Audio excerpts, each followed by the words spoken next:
अरूको हित छैन आदरको योग्य एकमात्र मालिक तपाईँ।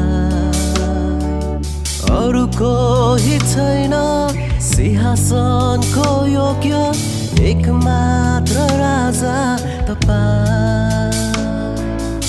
अरूको हित छैन आदरको योग्य एकमात्र मालिक तपाईँ। अरूको हित छैन सिंहासनको योग्य एकमात्र राजा तपाईँ। सारा आदर सारा महिमा